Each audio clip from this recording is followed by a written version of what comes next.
Apa yang sebenarnya dimaksud dengan sains, dan sejauh mana ia mampu menjelaskan realitas? Secara etimologis, sains berasal dari kata scientia yang berarti pengetahuan. Namun, sebagaimana dirumuskan oleh Sun dan Trowbridge, sains bukan sekadar kumpulan pengetahuan, melainkan juga proses untuk memperoleh pengetahuan tersebut. Kuslan Stone menegaskan hal serupa, sains adalah himpunan pengetahuan sekaligus metode untuk mendapatkannya. Dengan demikian, sains tidak berdiri sebagai produk semata, melainkan sebagai proses dinamis sebuah aktivitas intelektual yang melibatkan perumusan masalah, hipotesis, eksperimen, analisis, dan kesimpulan. Dalam kerangka ini, sains modern bertumpu pada epistemologi empiris, sesuatu dianggap ilmiah, jika dapat diamati, diuji, dan diverifikasi secara indrawi atau instrumental. Namun, disinilah pertanyaan kritis muncul. Apakah pembatasan sains pada yang bahani atau material justru mempersempit cakrawala pengetahuan? Sains modern memang berhasil menjelaskan banyak fenomena, misalnya gravitasi yang menjelaskan mengapa benda jatuh. Akan tetapi, keberhasilan ini sekaligus membangun batas, realitas yang tidak dapat diindra atau diukur seringkali ditempatkan di luar wilayah sains. Apakah ini berarti realitas tersebut tidak ada, ataukah metode sains kita yang belum mampu menjangkaunya? Pertanyaan ini tidak sederhana, karena menyangkut fondasi epistemologis. Apakah kebenaran harus selalu bersifat empiris, ataukah ada bentuk pengetahuan lain yang valid meski tidak terindera? Ketika kita mencoba membaca jejak peradaban masa lalu, termasuk di Nusantara, tantangan ini menjadi semakin nyata. Banyak interpretasi terhadap simbol, relief, atau tradisi lisan yang dianggap melampaui penjelasan ilmiah saat ini.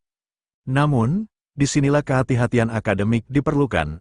Apakah representasi visual tertentu harus langsung dimaknai sebagai bukti teknologi canggih seperti levitasi atau perjalanan antariksa?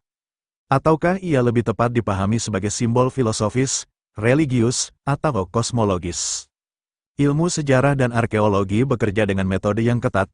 Interpretasi harus berbasis bukti, konteks, dan komparasi lintas budaya. Tanpa itu, kita berisiko jatuh pada anahronisme, memaksakan makna modern pada artefak masa lalu.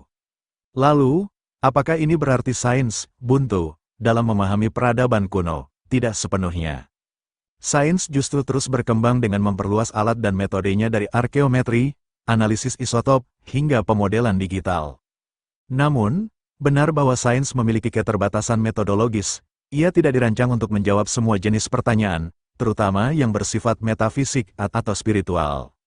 Di sisi lain, pendekatan non-ilmiah seperti kepercayaan atau tradisi spiritual juga tidak dapat begitu saja menggantikan sains, karena tidak menyediakan mekanisme verifikasi yang universal.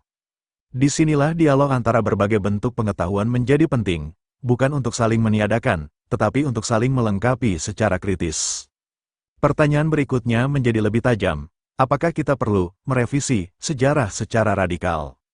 Dalam tradisi akademik, revisi sejarah bukanlah tindakan sembarangan, melainkan proses ilmiah yang berbasis bukti baru dan analisis yang lebih kuat. Skeptisisme terhadap narasi lama memang sehat, tetapi harus diiringi tanggung jawab intelektual. Tanpa itu, revisionisme dapat berubah menjadi spekulasi yang justru menjauhkan kita dari kebenaran. Mengklaim kejayaan masa lalu tanpa dasar empiris yang kuat mungkin membangkitkan kebanggaan, tetapi tidak memperkaya pengetahuan. Pada akhirnya, diskusi ini membawa kita pada satu puncak refleksi. Apakah masalahnya terletak pada sains, atau pada cara kita memahaminya? Sains bukanlah dogma yang beku, melainkan metode yang terus berkembang. Ia memang membatasi diri pada yang dapat diuji, tetapi justru disitulah kekuatannya memberikan pengetahuan yang dapat dipertanggungjawabkan. Namun, manusia sebagai subjek pengetahuan tidak harus berhenti di sana. Kita dapat mengakui bahwa ada dimensi pengalaman estetis, spiritual, simbolik yang memberi makna pada kehidupan, tanpa harus memaksanya menjadi sains. Maka, alih-alih menabrak sains atau menolaknya sebagai dogma materialistik, tantangan kita adalah memperdalamnya sekaligus menempatkannya secara proporsional.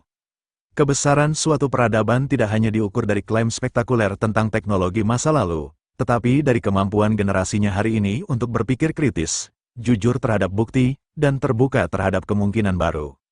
Jika ada kejayaan yang ingin kita bangkitkan, ia tidak akan lahir dari penolakan terhadap metode ilmiah, melainkan dari keberanian untuk menggabungkan rasa ingin tahu, ketelitian, dan integritas intelektual. Di sanalah Mungkin, peradaban masa depan benar-benar menemukan pijakannya, berdasar pengalaman leluhurnya di masa maju terdahulu. By Santosaba